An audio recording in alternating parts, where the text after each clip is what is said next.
Swati Maliwal.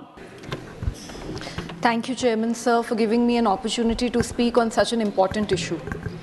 Sir, पिछले 7 दिनों में दिल्ली देश की राजधानी में यूपीएससी की तैयारी करते हुए कई छात्रों की मौत हुई है।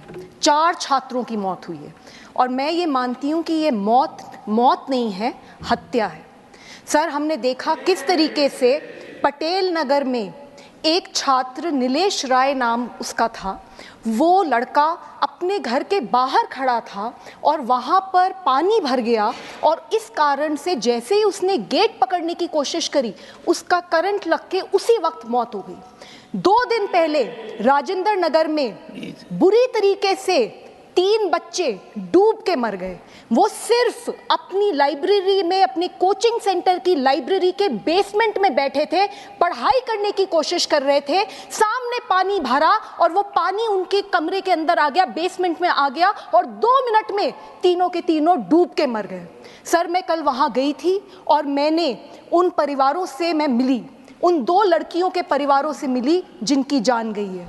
उनमें से एक लड़की सर श्रेया थी, 25 साल की थी, अंबेडकर नगर से सर यहाँ दिल्ली आई थी पढ़ने के लिए। उसके पिताजी किसान हैं, उन्होंने बहुत संघर्ष कर कर उसको दिल्ली भेजा था। उनका एक ही सपना था कि मेरी बेटी आईएएस अफसर बनेगी, मेरी बेटी इस देश का नाम रोशन करेगी। सर, हम देखते हैं कि किस तरीके से इस देश में ऐसी बहुत बेटियां हैं जिनको ये सहूलियत नहीं मिल पाती, जो अपने सपने नहीं पूरे कर पाती। ये किसान परिवार अपनी बेटी को इतनी दूर दिल्ली एक सपने के साथ भेजता है और वो सपना डूब गया। इसी तरीके से तान्या जो 21 साल की थी, नवीन भी जो केरला से था, तान्या सिकंदराबाद से थी। सर, दोनों के दोनों डूब गए। कौन जिम्मेदार है? सर, आज दिल्ली देश की राजधानी में पूरे देश से, अलग अलग कोनों से, गरीब परिवारों से सर लोग आते हैं, बच्चे आते हैं यहाँ पर आईएएस ऑफिसर बनने का सपना देखकर। सर, वो सिर्फ अपने लिए नहीं आते, वो एक ऐसा सपना लेकर आते हैं कि हम इस देश की गवर्नेंस में बदलाव लाएंगे, हम भ्रष्टाचार खत्म करेंगे, हम अपने गांव का, हम अपने शहर की स्थिति सुधारेंगे। और सर, इन बच्चों के साथ ऐसा होता है, किसी की कोई जवाबदेही नहीं है। सर, हम ये देखते हैं, मैंने कल जाके देखा राजेंद्र नगर में हर दूसरे घर में इस तरीके का सेंटर खुला हुआ है, इलीगल सेंटर्स खुले हुए हैं। तो इन इलीगल सेंटर्स को कैसे खोला जा रहा है? आप देखिए, अगर कोई भी अपना दिल्ली में कोई घर बनाता है, अगर घर में थोड़ा सा भी कंस्ट्रक्शन ज्यादा हो जाता है, तुरंत एमसीडी वाले आ जाते हैं, तुरंत वहां पे वो हल्ला करते हैं और इतना बड़ा इलीगल सेंटर पे सेंटर बने जा रहे हैं और किसी को पता ही नहीं चला। तो बहुत बड़े भ्रष्टाचार का मामला है जो आपके माध्यम से मैं यहाँ पे पेश करना चाहती हूँ। सर, हमें ये भी देखने को मिलता है कि थोड़ी सी बारिश होती नहीं और दिल्ली में कई इलाकों में ऐसा हाल हो जाता है कि नाव लेके निकलना पड़ जाए लोगों को। तो ड्रेनेज सिस्टम को कौन साफ करेगा? क्या दिल्ली सरकार और एमसीडी की कोई जिम्मेदारी नहीं है? सर, मैं ये आपके माध्यम से सर मैं 3 डिमांड रखना चाहती हूँ। सर, सबसे पहले ये जो एफआईआर हुई है, इस एफआईआर में उन कोचिंग के सेंटर के जो लोग हैं उनको पकड़ लिया है पुलिस ने।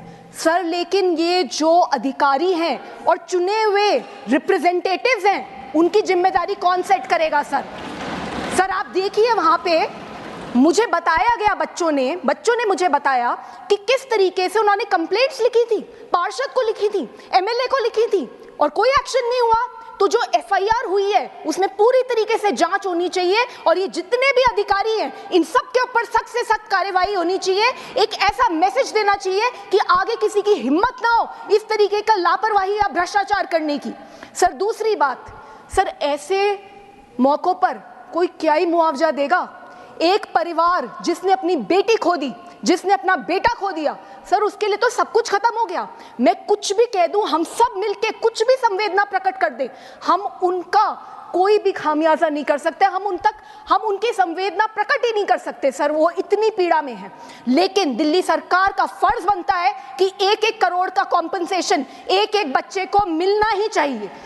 तीसरी बात, सर, हम ये देखते हैं इतने सालों से यूपीएससी की तैयारी करने के लिए दूर दूर जगहों से दिल्ली में बच्चे आते हैं, पर अभी तक दिल्ली सरकार ने इस तरीके के पीजीज को, इस तरीके के कोचिंग सेंटर्स को रेगुलेट करने के लिए कोई कानून नहीं बनाया। यूपीएससी की तैयारी करते हुए जो बच्चे हैं या बाकी एग्जाम्स की तैयारी करते हुए जो बच्चे हैं, उनके वेलफेयर के लिए कोई स्कीमें नहीं बनी है, कोई गाइडलाइंस नहीं है। ये सारी की सारी गाइडलाइंस होनी चाहिए। सर, अंत में इतना कहना चाहूँगी, मैंने देखा है सर, दिल्ली में देखा है मैंने बहुत बार कि एक 100 मीटर की सड़क बनती है और उसके ऊपर 4 नेता आ जाते हैं, हमने बनाई, और उसके बाद प्रचार पे प्रचार होता है, हमने 100 मीटर की सड़क बना दीजिए, बहुत बड़ी सड़क बना दीजिए। और इतना भी देखती हूँ कि जब वहाँ बोर्ड लगता है ना कि किसने सड़क बनाई, उस पर भी लड़ाई हो रही होती है कि नहीं यहाँ पे मेरा नाम लगेगा। और जब उसी सड़क के ऊपर पानी भर जाता है लापरवाही के कारण से, भ्रष्टाचार के कारण से, तो सारे गायब हो जाते हैं, कोई दिख नहीं रहा। मैं कल वहां गई, मुझे बड़ी पीड़ा है इस बात की कि अभी तक दिल्ली सरकार का कोई भी मंत्री, दिल्ली सरकार का एमसीडी का कोई भी इलेक्टेड रिप्रेजेंटेटिव, कोई भी ऑफिसर इन परिवारों से नहीं मिला है। सर, आपसे यही रिक्वेस्ट है, sir please give justice sir.